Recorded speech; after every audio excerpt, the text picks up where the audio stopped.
1995 जब तुलसी दांती एक 20 एम्प्लॉय वाली टेक्सटाइल कंपनी चला रहे थे, पावर सप्लाई का प्रॉब्लम और इसके बढ़ते प्राइस ने होने वाले प्रॉफिट को लॉस में बदल दिया। तो अपने टेक्सटाइल में पावर की ज़रूरतों को पूरा करने के लिए तांती जी ने विंड एनर्जी में एंटर करते हैं और विंड एनर्जी से प्रॉफिट भी मिलता है। यहाँ से विंड एनर्जी बिजनेस का सेटअप होता है। हे इन्वेस्टर, आज हम सुजलॉन एनर्जी के ऊपर डिटेल रिसर्च करेंगे और लेटेस्ट न्यूज के बारे में भी जानेंगे। Let's see. सुजलॉन एक विंड एनर्जी कंपनी है। ये शुरुआत से अंत तक यानी विंड टर्बाइन सेटअप से लेकर सर्विस दोनों प्रोवाइड करता है। सुजलॉन एनर्जी वर्ल्ड वाइड इतना पॉपुलर होने की वजह इनका बिजनेस मॉडल है। मान लीजिए आपको एक विंड एनर्जी के लिए विंड टर्बाइन लगाना है, तो सुजलॉन आपसे बस 25% ही पैसा लेगा और 75% पैसा वो खुद से अरेंज करेगा या लोन दिला देगा, जिससे आपको पहले 100% पैसे का रिक्वायरमेंट नहीं रहेगा। ये प्लान क्लाइंट को पसंद भी आता है और ये कंपनी धीरे धीरे ग्रो भी करता है। बट एक बात बता दूं, यही प्लान सुजलॉन को डेब्ट ट्रैप में फंसाता है और बहुत प्रॉब्लम भी क्रिएट करता है, वो हम आगे जानेंगे। 2003 में 24 टर्बाइन का पहला ऑर्डर मिलता है यूएसए से और 2006 में ही सुजलॉन विंड टर्बाइन के लिए ब्लेड भी मैन्युफैक्चरिंग करता है। सेम ईयर $565 मिलियन देके एक्विजिशन करता है हेंसन ट्रांसमीटर में।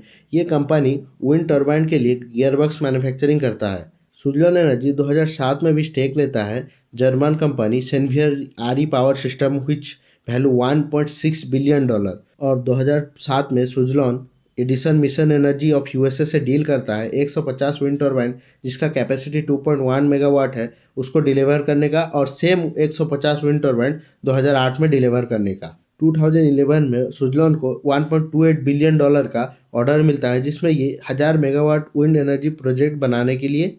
बट मेन पॉइंट ये है कि सुजलॉन ने जितने भी बिजनेस और ह्यूज प्रोजेक्ट किए ये सब पैसे बोरो करके या लोन लेके करता था, जिसकी वजह से सुजलॉन के ऊपर बहुत ज़्यादा कर्जा हो जाता है। सुजलॉन का डाउनफॉल शुरू हुआ इसके एक्विजिशन से, जब ये बहुत सारी विंड एनर्जी कंपनी में हायर वैल्यूएशन पे एक्वायर करने लगा और ये सारा एक्विजिशन डेब्ट यानी कर्जा लेके करता था, जिसके वजह से डेब्ट बहुत बढ़ गया और पहला डेब्ट रिस्ट्रक्चरिंग 2009 में सुजलॉन ने किया, जिसमें ये हेंसन का 35% का स्टेक सेल कर दिया अराउंड $370 मिलियन में।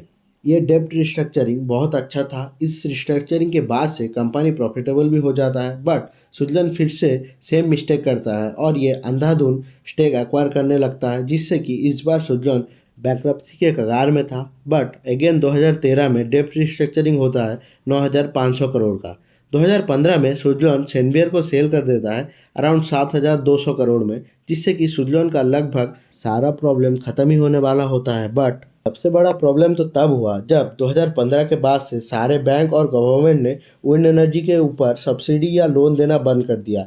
ये सुजलॉन का बैड लक ही है कि कंपनी फिर से डेब्ट ट्रैप में फंस जाता है। 2016 तक कंपनी के ऊपर 11,430 करोड़ का डेब्ट हो जाता है। कंपनी ना तो ठीक से अपना बिजनेस कर पाता है और लो ऑपरेशन होने की वजह से कंपनी इंटरेस्ट भी पे नहीं कर पा रहा था। कंपनी का मार्केट कैप 8,908 करोड़ है। इनका करंट प्राइस ₹9.10 है। डेब्ट इनके ऊपर 4,242 करोड़ है।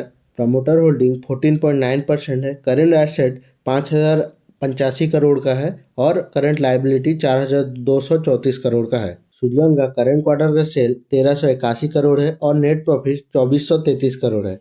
अब ये कैसे हुआ आप सोचते होंगे। एक्चुअली में कंपनी का ऑपरेटिंग प्रॉफिट तो 214 करोड़ है, बट इनका अदर इनकम की वजह से नेट प्रॉफिट 2,433 करोड़ है। एनुअल सेल में डाउन की वजह है सुजलॉन के पास उतना कैश फ्लो नहीं था बिजनेसेस को एग्जीक्यूट करने के लिए। बट 2020 के बाद जो डेट रिस्ट्रक्चरिंग हुआ उसके बाद कंपनी लो प्रॉफिट मार्जिन वाले बिजनेसेस बंद कर रहा है और प्रॉफिट मार्जिन वाले बिजनेसेस करने लगता है, जिससे सेल और प्रॉफिट में ग्रोथ देखने मिल रहा है। कंपनी का compounded sale growth trailing 12 month में 72% है और compound profit growth 57%। Share holding pattern के रिगार्डिंग देखें तो प्रमोटर के पास सिर्फ 14.92% है, एफआईआईएस के पास 6.29% है और डीआईएस के पास 5.30% है और पब्लिक के पास 63.29% का होल्डिंग है। इंडिया का रिन्यूएबल सोर्स ऑफ एनर्जी गोल 2030 तक 560 बिलियन है। इंडिया का करंट एनर्जी कैपेसिटी 160 गीगावाट है और ये 2030 तक 560 गीगावाट हो सकता है और गवर्नमेंट पॉलिसी सपोर्ट से नेक्स्ट 5 ईयर में 23.7% गीगावाट विंड एनर्जी सेटअप हो सकता है इंडिया में। अगर गवर्नमेंट ऐसे ही सपोर्ट करेगा रिन्यूएबल्स एनर्जी के ऊपर तो स्विट्जरलैंड भी ग्रोथ कर सकता है और ये धीरे धीरे टर्न अराउंड भी कर सकता है। ये था डिटेल रिसर्च स्विट्जरलैंड एनर्जी के बारे में। इन्वेस्टर अपना वैल्यूएबल टाइम देने के लिए शुक्रिया। मैं स्टॉक का डिटेल रिसर्च करता हूँ। रिसर्च के लिए मैं annual report, earning call, investor presentation, news से जो भी डाटा मिलता है वो आप सबको वीडियो के थ्रू शेयर करता हूँ। अगर मैं अपने वीडियो से वैल्यू प्रोवाइड करता हूँ तभी चैनल को सब्सक्राइब करना। मिलते हैं नेक्स्ट वीडियो में।